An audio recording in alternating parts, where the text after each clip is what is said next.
कोई motivational video नहीं है, मैं आपको पहले ही बता देता हूं। मैं आपको टू द पॉइंट कुछ बातें बताने वाला हूं जिनको यदि आप फॉलो करते हैं तो आप जरूर से जरूर इस रिजल्ट को अचीव कर सकते हैं।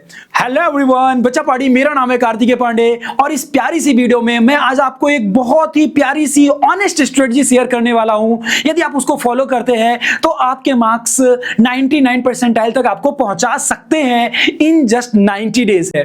बच्चों, सबसे पहली बात जो आपको ध्यान देनी है, देखो यार, लास्ट के ईयर्स में पहले बहुत सारे टॉपिक्स ऐसे थे जिन पे क्वेश्चंस पूछे जाते थे, लेकिन यदि आप अभी देखोगे रिसेंट टाइम पे तो उन पे क्वेश्चंस रिड्यूस हो गए हैं। दैट मींस कि आपको भी समय के साथ स्मार्ट बनना पड़ेगा, समय के साथ आपको भी एकदम स्मार्ट वर्क करना पड़ेगा। तो यार देखो, सबसे पहला तो मैं एक बात बोलूंगा, 10 सालों के, 15 सालों के, 20 सालों के पीवाईक्यूज आप लगाने के पीछे मत पड़ो, इतना टाइम अवेलेबल नहीं है।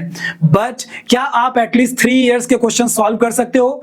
2025, 2024, 2023, एटलीस्ट इन 3 सालों के मैं सजेशन दूंगा कि आप सारे पीवाईक्यूज पीसीएम के, हर शिफ्ट के, हर दिन के, यदि आपके पास पॉसिबिलिटी हो, आपके पास टाइम है, तो आपको सॉल्व करना चाहिए, क्योंकि उससे to the point exact idea लगता है कि एनसीईआरटी के किन पार्ट से किन वेरिएशंस को ज्यादा तवज्जो दिया जा रहा है। ओके, सो मैं सबसे पहला पॉइंट जो आपको फॉलो करने को बोलूंगा, यदि आप ऑनेस्टली यहां पहुंचना चाहते हैं तो आप लास्ट के 3 इयर्स के सारे क्वेश्चंस जेईई मेन लेवल के आप एक बार सॉल्व कर डालिए बिना किसी हेल्प के।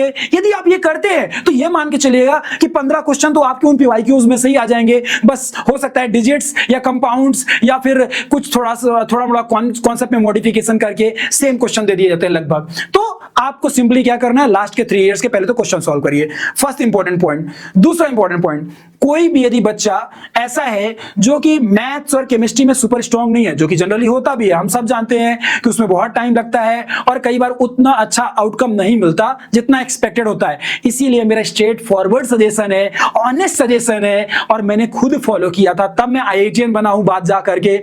मैं यार देखो एक बात बोलता हूं, आपको केमिस्ट्री पे अपना मेन फोकस रखना चाहिए। तो दूसरा पॉइंट जो आपको फॉलो करना है वो ये है कि आप अपने केमिस्ट्री को ज्यादा फोकस दीजिए, केमिस्ट्री पे ज्यादा फोकस करिए, क्योंकि इन जस्ट 40 मिनट्स आप 40 मिनट्स भी पेपर में देंगे केमिस्ट्री को तो वो आपको 80 मार्क्स आसानी से दे सकता है। और 99 परसेंटाइल के आसपास आने के लिए आपको 160 170 प्लस मार्क्स में पहुंचना पड़ेगा। And my dear, that is very much possible with the help of chemistry only, क्योंकि यदि आप केमिस्ट्री में 80 मार्क्स में स्कोर कर लेते हैं तो आप 40 आसानी से स्कोर कर सकते हैं दूसरे सब्जेक्ट्स में। गेटिंग माय पॉइंट और नॉट? तो आपका सबसे मेन फोकस होना चाहिए केमिस्ट्री पे। नाउ तीसरा पॉइंट जो सबसे इंपॉर्टेंट है, देखो यार, आपको ये बात समझना पड़ेगा, मैथ्स के लिए एनसीईआरटी इंपॉर्टेंट नहीं है उतनी ज्यादा, क्योंकि एनसीईआरटी से टू द पॉइंट क्वेश्चंस नहीं उठाए जा रहे हैं मैथ्स में, लेकिन फिजिक्स और फिजिक्स से भी कहीं 10 टाइम ज्यादा केमिस्ट्री डायरेक्ट एनसीईआरटी की लाइंस उठा करके, डायरेक्ट एनसीईआरटी के एग्जांपल्स उठा करके, डायरेक्ट एनसीईआरटी के जो कंपाउंड दिए हुए 4-5 कंपाउंड्स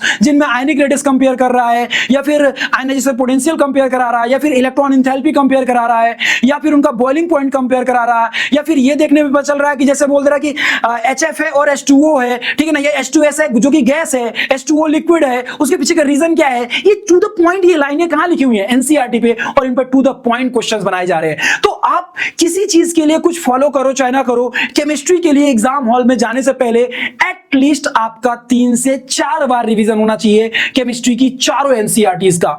टू द पॉइंट एक एक लाइन आपका रिवाइज होना चाहिए। ये आपका तीसरा सबसे इंपॉर्टेंट पॉइंट था। यदि आपको ऑनेस्टली कुछ मार्क्स अपने इंप्रूव करने हैं तो यदि आप एक बार ये करके देखिए, 4 बार रिवाइज करके देखिए हर आने वाले 15-15 दिन के अंतराल में, और फिर आप मुझे बताइए कि आपके मार्क्स इंप्रूव होते हैं या नहीं होते हैं। तीसरा पॉइंट, देखो यार, आपको एक टॉपिक्स की लिस्ट बनानी है। देखो यार, समझना पड़ेगा आपको, टाइम कम है, हमें उन चीजों पे ज्यादा फोकस करना है जहां से मार्क्स ज्यादा मिल सकते हैं कम समय पे।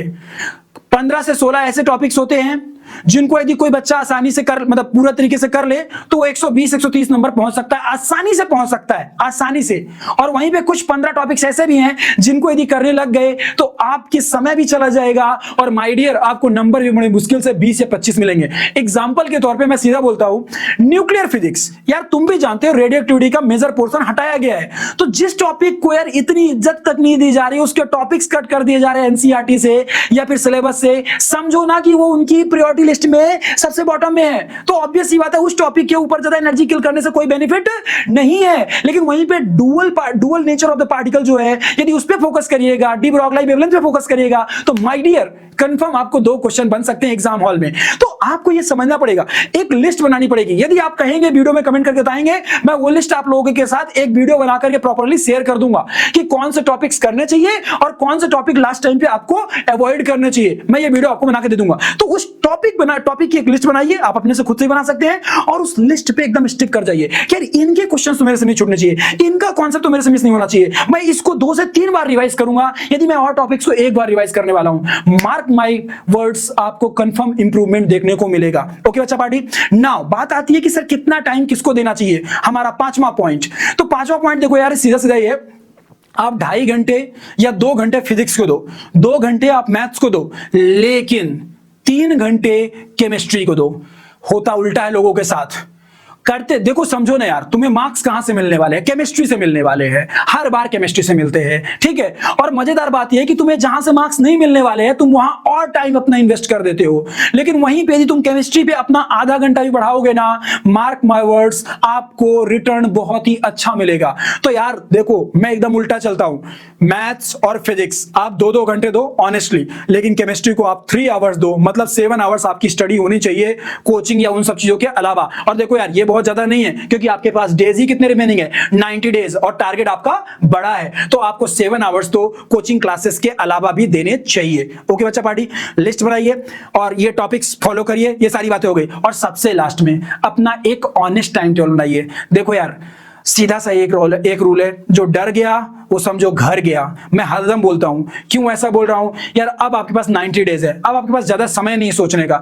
अब आप यदि स्ट्रेटजी वीडियोस ही देखते रह जाएंगे, अब आप यदि चीजों को बस हर दूसरे दिन अपनी पॉलिसी को चेंज करते रह जाएंगे, तो मार्क माय वर्ड्स की आपको कंफर्म है कुछ नहीं मिलने वाला। आप हर दिन अपना टाइम और स्केड्यूल सब चेंज करते रहोगे। इसीलिए एक खुद का टाइम टेबल बनाओ। मॉर्निंग में उठोगे, शुरुआत के 2 घंटे में क्या करोगे, फिर 2 घंटे बाद क्या करोगे, फिर अपना लंच लेने के बाद क्या करोगे, फिर डिनर के टाइम पे क्या करोगे, फिर स्लीपिंग आवर्स के पहले क्या करोगे, बेड में जाने से पहले क्या करोगे, अपना डे कैसे प्लान करोगे। ये सारी चीजें एक बार आप खुद से सोचो और एक बार एक ऑनेस्ट टाइम टेबल बनाओ। नो डाउट, यदि आप कहोगे तो मैं इस पे भी आपको कुछ सजेशन दे सकता हूं एक वीडियो की मदद से, आप कमेंट करेंगे तो जरूर मैं करूंगा, लेकिन आपको अपना खुद का टाइम टेबल बनाना चाहिए, क्योंकि आप खुद की जिसे कह सकते हैं ना कि हम खुद की कैपेबिलिटीज खुद जानते हैं। दूसरा जो बताएगा उससे हमें उसके अकॉर्डिंग कुछ करने का मौका मिलेगा, हम खुद के अकॉर्डिंग नहीं कर पाएंगे, और इस तरह हमें आउटकम अच्छा नहीं मिलता। So my dear, it's humble request to all of you, एक टाइम टेबल बनाइए और उसे फॉलो करिए। आप यदि इन पॉइंट्स को फॉलो करते हैं, PYQs 3 साल, NCERT, केमिस्ट्री पे मेन फोकस, एक टॉपिक की लिस्ट बनाइए, उसको फॉलो करिए, एक टॉपिक की लिस्ट बनाइए जिसको अवॉइड करिए। यदि इन बातों को आप फॉलो करते हैं तो आप आसानी से अपने मार्क्स 120, 130 मार्क्स यहां से इंप्रूव कर सकते हैं, मतलब आप आसानी से 170, 180 मार्क्स भी अभी भी पहुंच सकते हैं। आई होप कि वीडियो आपको अच्छा लगा हो, तो वीडियो को लाइक करिएगा, और सबसे इंपॉर्टेंट मुझे कमेंट करके बताइएगा कि किन टॉपिक्स पे आपको और फर्दर वीडियोस चाहिए। मैं आपके साथ अपना एक्सपीरियंस शेयर करने के लिए फुली रेडी हूं। ओके बच्चा पार्टी, वीडियो अच्छा लगा हो तो वीडियो को लाइक करिएगा और चैनल को सब्सक्राइब कर लीजिएगा, क्योंकि मैं 190 डेज का एक बहुत ही बढ़िया सीरीज रन कर रहा हूं, जिसमें मैं हर दिन शॉर्ट्स की मदद से 2 मिनट में एक यूनिक कॉन्सेप्ट या एक यूनिक ट्रिक सिखा के चला जाता हूं, जो कि आपको जेईई मेन जैसे अच्छे एग्जाम्स में हेल्प कर सकती है। थैंक यू बच्चा पार्टी, टेक केयर।